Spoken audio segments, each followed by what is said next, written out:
বিসমিল্লাহির রহমানির রহিম। এক দেখো ডক্টর মিজানুর রহমান আদানি তোরা বোদাত্তের নাদিলের ধারাবাহিকতা তথা কোন পর নাদিল হতে তাবিয়ত এটি দ্বিতীয় অথবা চতুর্থ চূড়াত বর্তমান কোরআন মাজিদের বিদ্যাত অনুযায়ী এটি ৭৪ নং চূড়া। এর আগে চূড়া মুদাম্মিল হ পরে চূড়া হিকমাহ বাক্কি যুগে শুরুতে নাজিল হইতে আয়াত ৫৩ বাক্কি চূড়া চূড়া নং ৭৪ নামের রহস্য মুদাত্তির শব্দটি অর্থ চাদর মুড়ি দেওয়া ব্যক্তি। এক নং আয়াতে এই শব্দটি ব্যবহৃত হয়েছে মুজাম্মিলের মতো। এই তোরারও প্রেক্ষাপট অনেকটা এইরকম।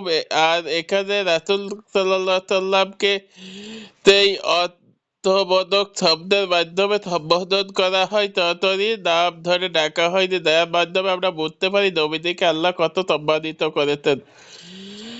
বেদত্তিব মানুষকে আল্লাহর পথে ডাকার ক্ষেত্রে রাসূল সাল্লাল্লাহু আলাইহি সাল্লামের প্রতি নির্দেশনা ২ অহংকারীর পরিণতি, ৩ জাহান্নামের শাস্তি।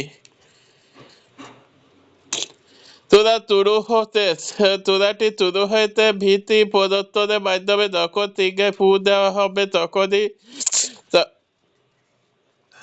আয়াত সংখ্যা ৫৬। সূরা শুরু হতে চূড়াটি শুরু হইতে ভীতি প্রদর্শনের মাধ্যমে যখনই সিংহায় ফু দেওয়া হবে তখনকার সময়টি হবে দ্বিধারুণ কষ্টের। যারা আল্লাহর পয়গাম প্রত্যাখ্যান করে তাদের জন্য কঠিন। আর শেষ হইতে আল্লাহর পয়গাম প্রত্যাখ্যানের আলোচনা বন্ধ দিয়েই এরপর তাদের কি হলো তারা স্মরণ করিয়ে দেওয়া হয়। এই পয়গাম এড়িয়ে যাচ্ছে। অন্য সূরার সঙ্গে সম্পর্ক। এই সূরার আগে সূরা হলো সূরা মুদাম্মিল মুদাত্তির। দুটি সূরাই শুরু হইতে নবী সাল্লাল্লাহু আলাইহি সাল্লামকে সম্বোধন করে। এর শুরু অংশ নাযিল হইতে একটি ঘটনাকে কেন্দ্র করে। তাদের নজুল হেরা গুহায় আল্লাহ রাসূল সাল্লাল্লাহু আলাইহি সাল্লাম নবুয়ত পান। সূরা আলাকের প্রথম ৫টি আয়াত দিয়ে নেমে আসেন ইব্রাহিম আলাইহিস সালাম।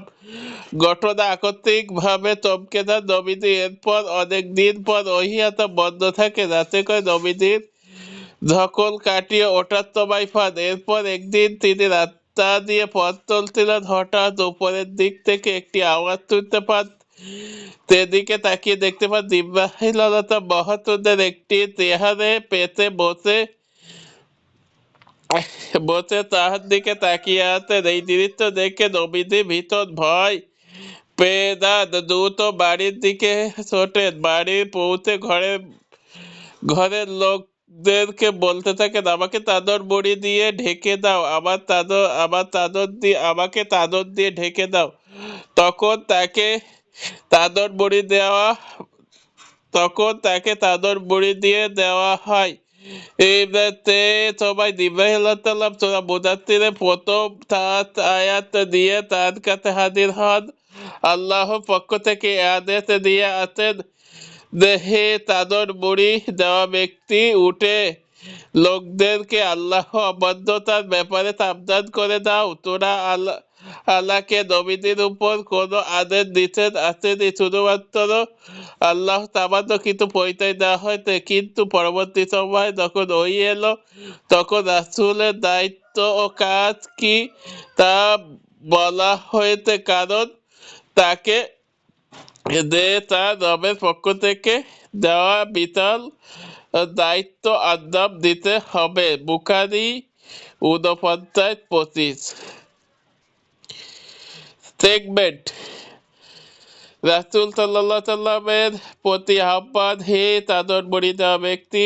সূরার শুরুতেই নবীজিকে এভাবে সম্বোধন করা হয়। এরপর তাকে একজন সতর্ককারী ভূমিকায় পালন করার নির্দেশ দেওয়া হয়। সাময়িক ছাড়। এরপর নবীজিকে বলা হয়, যারা জেনে বুঝে আল্লাহ অবাধ্য হচ্ছে তাদেরকে আল্লাহর দায়িত্বেই ছেড়ে দাও। চরম সতর্কতা। আল্লাহ অবাধ্যদের প্রতি উচ্চারণ করা হয় চরম সতর্কবার্তা। ফজিলত নবী সাল্লাল্লাহু সাল্লামের মাঝে মাঝে এক রাকাতে এই একই রকমের দুটি সূরা তিলাওয়াত করতেন। এরকম এক জোড়া সূরা হলো সূরা মুজাম্মিল ও সূরা মুদাথ্থির, যা তিনি এক রাকাতে তিলাওয়াত করতেন। আবু দাউদ 1396 সহিহ। কজ অফ ইফেক্ট: অভাবী লোকদেরকে খাবার খাওয়াতে হবে, কারণ এই কাজটি আল্লাহ তাআলা অনেক পছন্দ করেন। সেন্ট্রালশিপ দিনের দাওয়াত ও তা প্রত্যাখ্যান করার পরিণাম: গতিপথ দায়ের বৈশিষ্ট্য হবে যেমন আল্লাহর শ্রেষ্ঠত্ব ঘোষণা ও পরিচ্ছন্ন ব্যক্তিত্ব, কৃতজ্ঞতা আদায় ও ধৈর্য ধারণকারী দিনের দায়ীদের এ সকল বৈশিষ্ট্য থাকা জরুরি। 2. আল্লাহর পয়গাম প্রত্যাখ্যানের পরিণতি: কিয়ামতের শুরু হওয়া সাথে সাথে কাফিররা নিদারুণ কষ্টের মধ্যে পড়ে যাবে। আল্লাহর পয়গাম থেকে মুখ ফিরিয়ে দেওয়ার কারণে তাদের জন্য থাকবে কঠিন শাস্তি। 3. অহংকারী বাস্তব উদাহরণ: রাসূল সাল্লাল্লাহু আলাইহি ওয়াসাল্লামের ঘোরতর বিরোধী ছিল ওয়ালিদ ইবনুল মুগিরাহ। আল্লাহ তাকে প্রচুর দুনিয়াবি সম্পদ দিয়েছিলেন, কিন্তু কুরআনকে জাদু বলে আখ্যায়িত করে তে এই সম্পদের না চুকিয়া করে। অবাধ্যদের দুর্ভাগ্য: সূরা 3 ভাগে থাকা জাহান্নামের বিবরণ তুলে ধরা হয়েছে, যেখানে কোনো অজুহাত বেঁধে দেওয়া হবে না, দেওয়া হবে মিথুন শাস্তি। ওভারভিউ 1 থেকে 10। নবুওয়াতের মিথুন শুরু করার প্রাথমিক কিছু নির্দেশনা দেওয়া হয়েছে। 11 থেকে 30 মুশরিকদের প্রতি দেওয়া হয়েছে চরম হুঁশিয়ারি। 31 থেকে 37 আল্লাহ তাআলা জাহান্নামের 19 জন ফেরেশতা নিয়োগ করেছেন, এর পেছনে তার হিকমা ও প্রজ্ঞা তুলে ধরেছেন তিনি। 38 থেকে 56 ডান দিকের লোক অর্থাৎ অনুগত লোকদের সাথে অপরাধীদের তুলনা করা হয়েছে। কেস স্টাডি: এ সূরার শুরুর দিকে 4 থেকে 5 আয়াতে আল্লাহ তার নবীর কাছে যে বার্তা পাঠালেন তাহা আমরা একটু লক্ষ্য করি যে, তোমার সামগ্রিক কর্মকাণ্ড পরিচ্ছন্ন রাখো, সব ধরনের নোংরামি ও গুনাহের কাছ থেকে দূরে থাকো। ব্যাপারটা এমন নয় যে নবীদের কর্মকাণ্ড অপরিচ্ছন্ন ছিল। আসলে আল্লাহ তাআলা এখানে বোঝাতে চাইলেন হেকন থেকে আরো বেশি সাবধান থাকো, কারণ তুমি বিরাট এক দায়িত্বের কাঁধে নিতে চলেছ। মানুষ তোমার কথার চেয়ে তোমার কাজকে বেশি মূল্যায়ন করবে। তাই এই আয়াতটা আমাদেরকে সকল দায় এর জন্য কেস স্টাডি ও কুরআনের দৃষ্টিতে নেতিবাচক কোনো কাজের দায়ী না দাঁড়ালে তাদের দাওয়াতি কর্মকাণ্ড প্রশ্নবিদ্ধ হয়ে যাবে। রিফ্লেকশন: এ সূরা তদক হাইতে ভালো কাজ করে আল্লাহর উপর বিরাট দয়া করছো একথা মনে করো না, অর্থাৎ তুমি তার প্রতি ইহসান বা অনুগ্রহ করবে, নিঃস্বার্থভাবে করবে। এমনি তোমার অনুগ্রহ, পদ্মতা ও উত্তম আচরণ হবে একমাত্র আল্লাহর উদ্দেশ্যে। ইহসান ও মহানুভবতার বিনিময়ে কোনো প্রকার পার্থক্য লাভে বিন্দুমাত্র আকাঙ্ক্ষাও যেন তোমার মনে না থাকে, কিন্তু বর্তমান সমাজে চিত্র সম্পূর্ণ আলাদা। এখন যতটা না ধার করা হয় তাতে বেশি দেখানো হয়। পৃথিবীর পাওয়াটাই যেন সব, বাহবা আর হাততালি পেতে এখন ভুরি ভুরি দান করা হয়, অথচ সত্যিকারের কোনো অভাবী হেলে তাকে শূন্য হাতে ফিরিয়ে দেওয়া হয়। এছাড়া 30 আয়াতে আল্লাহ দাঁড়ালেন জাহান্নামীদের দেখভালকারী ফেরেশতাদের সংখ্যা হবে 19। ফেরেশতাদের সংখ্যা তথ্যটি আল্লাহ আমাদেরকে জানালেন। কেন জানালেন এই ব্যাখ্যা পরবর্তী